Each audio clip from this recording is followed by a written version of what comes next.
I've been on the prose interpretation team for the past 3 years. Freshman year, I was second option to state. Last year, I qualified for state. This year, regionals did not treat me well, so I will not be going to state. But I'm really excited for my teammate Megan Langer to go to state. And yeah, I'm going to read my comedic VP. So laugh. Even if you don't think it's funny, laugh. Also, my name is Blair Betik, and I think I'm better than you.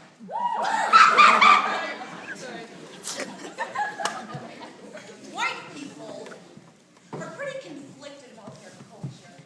See, on one hand, they are proud of the art produced by whites, while on the other, they are ashamed of all the bad things about white culture. For instance, the KKK, colonialism, slavery. What?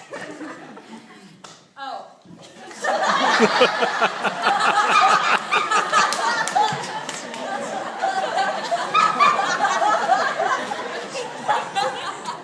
And the treatment of Native Americans. But one way they can make up for the shame is by becoming marginally acquainted with your culture. For the past 16 years, I've attempted to tell everyone that I know that I'm Asian. I'm clearly not Asian, but I mean, who can really blame me? The only famous white people you ever hear about in the news or history are bad people like Bernie Madoff and Napoleon, whereas the Asians have Emperor Hirohito and Jackie Chan. However, I'm not the only culturally confused white kid in the world. I mean, there is the entire community of hipsters who sits around drinking English tea, eating sushi, and listening to Bob Marley. These people, like myself, are still trying to find their place in the world. In this election, we see just how crazy some of their antics can be. Stuff white people like Christian Lander. Religions their parents don't belong to. White people will often say that they are spiritual, but not religious. This usually means they will participate in any religion that does not involve Jesus. The most popular include Buddhism, Hinduism, and my favorite, Scientology. Sorry, I'm so sorry.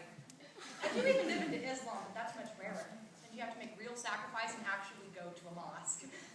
Farmers markets. White people are drawn to farmers markets for a number of reasons. The first is the idea of buying directly from a farmer helps them assuage the fear instilled in them by reading Fast Food Nation. And yes, every white person has read this book. Some of the other reasons include, it's outside.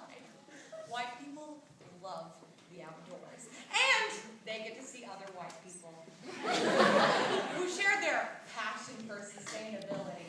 All right. Barack Obama. White people like Barack Obama because they are afraid that if they do not, they will be considered racist.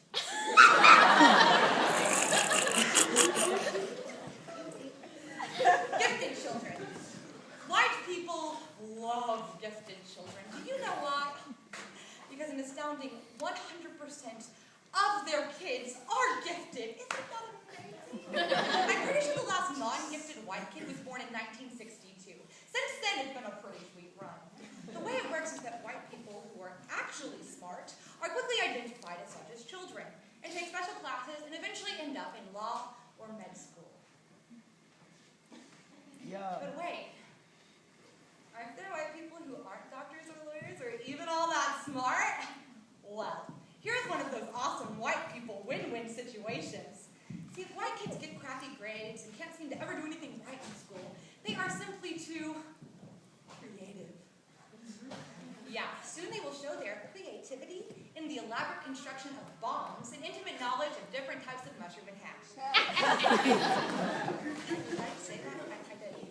Having two last names. In recent years, white people have loved giving their children two last names. This is a direct result of white women thinking that it's sexist that the child would carry the name of only one parent. Especially since the unnamed parent is the one who carried the child for 9 months. Men? As this is a recent phenomenon, we have yet to see what happens when one split-named person marries another split-named person. Does their kid get 4 last names? There are some concerns that collegiate lacrosse and soccer jerseys are going to look pretty strange change in the next few years. Trying too hard. If you like something, anything, there's a 100% chance that there's a white person out there who likes it better than you do. The story is always the same. You'll be in a group of people and catch something like, you know what, I really like Jimi Hendrix. Then, out of the corner of the room, you will hear someone yell, oh yeah, what's your favorite album, huh?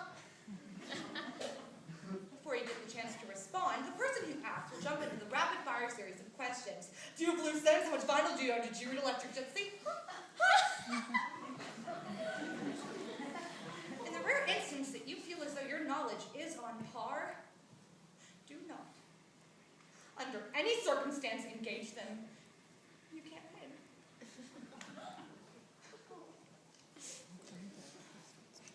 Vintage! The love affair between white people and old stuff goes back literally hundreds of years. Get it? Hundreds? Beginning in their late teens, white people begin an obsession with finding cool vintage clothing at local thrift shops and Goodwill stores. Making purchases at these locations allows them to say, I got this shirt at Goodwill for $3. This statement focuses attention on the shirt, drawing attention away from the $350 jeans and $200 shoes. The white person can then retain their precious indie cred.